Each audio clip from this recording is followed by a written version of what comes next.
बात करते हैं असम कार्बन कंपनी के बारे में, कंपनी के फाइनेंशियल्स, असम कार्बन की वैल्यूएशन के बारे में। अगर मैं इसके बिजनेस मॉडल के बारे में बात करूं, इसकी डिमांड और भी बढ़ेगी। नमस्कार दोस्तों, आज की वीडियो बहुत ही खास होने वाली है क्योंकि आज मैं एक मल्टी बैगर स्टॉक के बारे में बात करने वाला हूं। ये इन्वेस्टर को आने वाले समय में बेहद ही शानदार रिटर्न दे सकता है। ये कंपनी बहुत ही अंडर वैल्यूड है और कंपनी बहुत तेजी से ग्रो कर रही है। जी हाँ, आज हम असम कार्बन के बारे में बात करेंगे। नमस्कार दोस्तों, मैं हूं राजेश सिंगला और मैं आप सबका प्लानिफाई में एक बार फिर से स्वागत करता हूं। शुरू करने से पहले एक सवाल मैं आप सबसे जानना चाहूँगा कि क्या आपने कभी ऐसे स्टॉक में किसी में इन्वेस्ट किया है जिसने आपको मल्टीपल टाइम रिटर्न दिए हों। जब आपने उसमें इन्वेस्ट किया तो वो बढ़कर 3 गुना, 5 गुना, 10 गुना या 50 गुना या 100 गुना हो गया हो, और आपने किस लेवल्स में उसमें एंट्री की थी और किस लेवल्स पर एग्जिट। मैं आपके फीडबैक्स का कमेंट में बेसब्री से इंतज़ार करूँगा। दोस्तों, असम कार्बन की मार्केट कैप मात्र 50 करोड़ रुपीस के करीब है और कंपनी की फेस वैल्यू पर शेयर 24 रुपीस 50 पैसे है, जो कि अपने आप में ही काफ़ी अच्छी है। देखिए दोस्तों, ये company basically carbon related products में डील करती है। अगर मैं इसके बिजनेस मॉडल के बारे में बात करूं तो ओवरऑल कंपनी का 44% रेवेन्यू कार्बन ब्लॉक से आता है। Carbon blocks air purifier, water purifier, respiratory mask ऐसी चीज़ों में इस्तेमाल किए जाते हैं। आज की लाइफ में वाटर प्योरीफायर्स और एयर प्योरीफायर्स हर घर की एक नेसेसरी आइटम बनती जा रही है।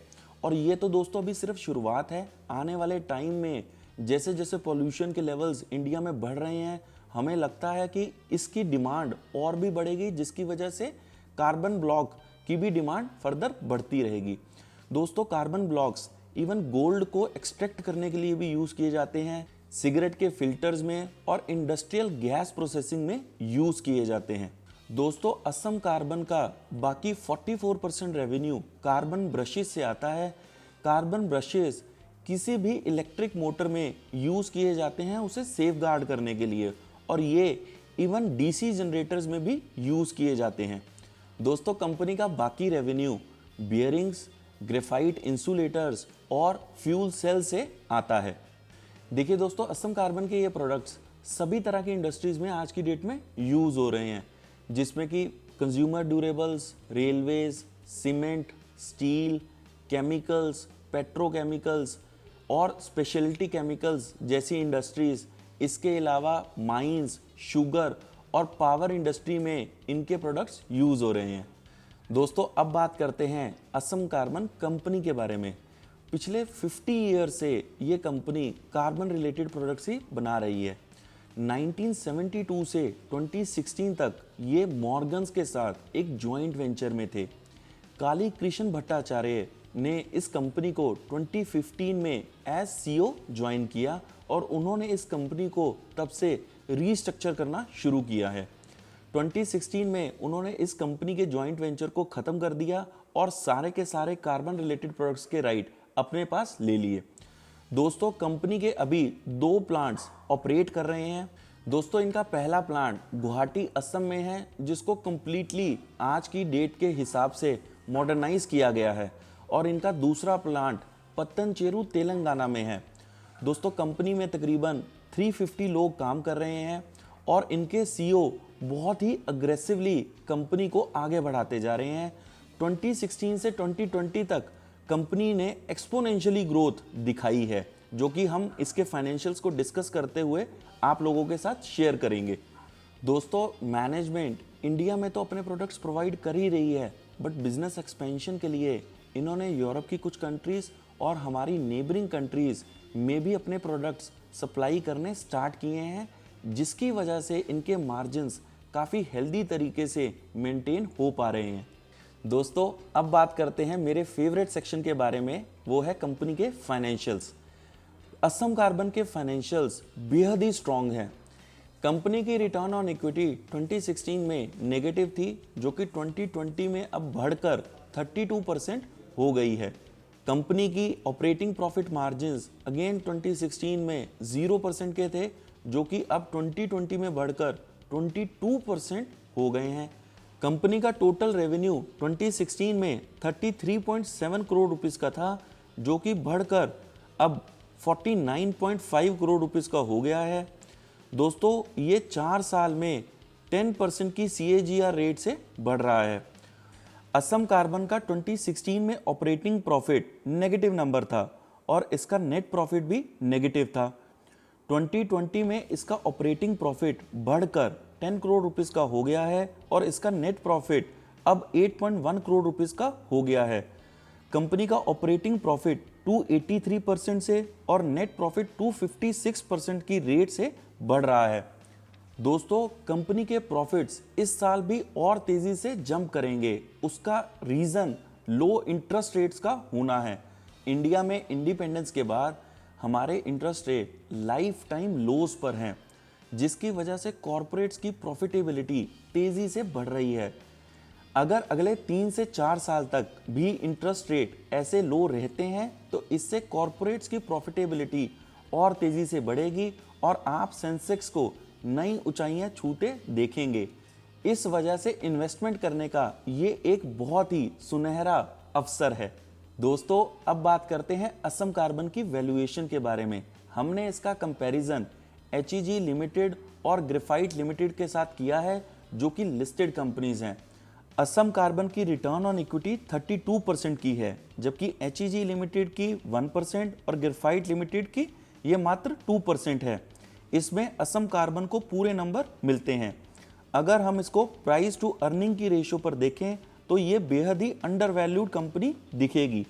असम कार्बन 6.14 के मल्टीपल पर अवेलेबल है, जबकि HEG लिमिटेड 93 के मल्टीपल पर और ग्रेफाइट लिमिटेड 45 के मल्टीपल पर अवेलेबल है इन्वेस्टमेंट के लिए। इसमें भी असम कार्बन को पूरे नंबर मिलते हैं।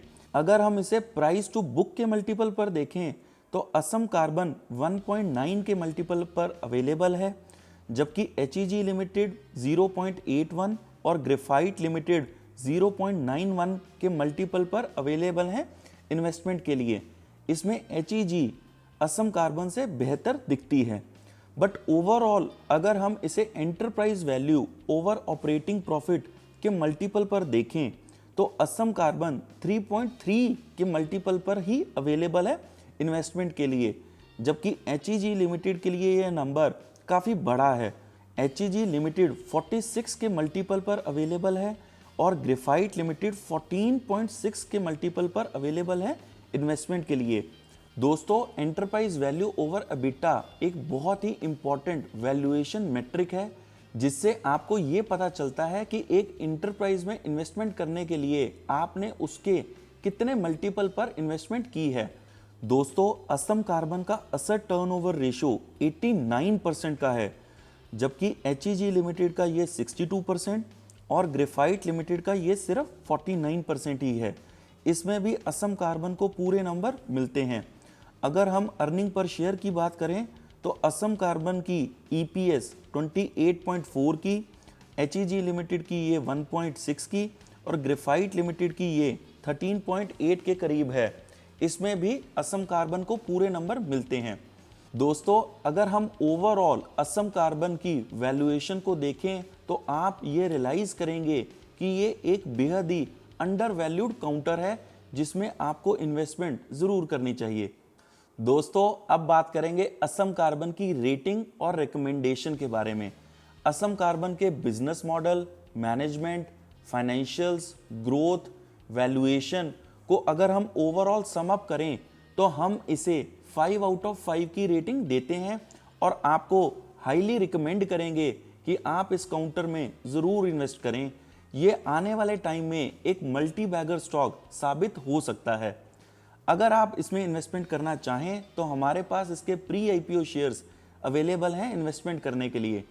आप हमें स्क्रीन पर दिए हुए नंबर्स पर फ़ोन या व्हाट्सएप कर सकते हैं या फिर हमसे ईमेल के ज़रिए भी जुड़ सकते हैं। दोस्तों मैं आशा करता हूँ कि आपको हमारा ये प्रयास पसंद आया होगा। अगर आपको ये हमारी वीडियो पसंद आए तो इसे अपने दोस्तों के साथ फेसबुक, लिंक्डइन, ट्विटर और बाकी सोशल नेटवर्क्स पर शेयर करें। इस वीडियो को लाइक करें और आप अपनी फीडबैक हमें कमेंट्स में भी ज़रूर दें। दोस्तों मैंने अपना काम कर दिया इस वीडियो को बनाकर, अब आपकी बारी है हमें आपकी तरफ से भी एनकरेजमेंट की बेहद ज़रूरत है। दोस्तों, प्लानिफाई के चैनल को सब्सक्राइब करें और नोटिफिकेशन बेल के आइकन को दबाएं ताकि ऐसी बेहतरीन वीडियोस आप सबसे पहले देख सकें। मैं अपनी अगली वीडियो में आप सबसे मिलने की आशा करता हूं। तब तक प्लानिफाई के साथ आप अपने ख्वाबों को पंख दें और ज़िंदगी को संवारें और प्री आईपीओ में इन्वेस्ट करें, क्योंकि प्री आईपीओ परफेक्ट है।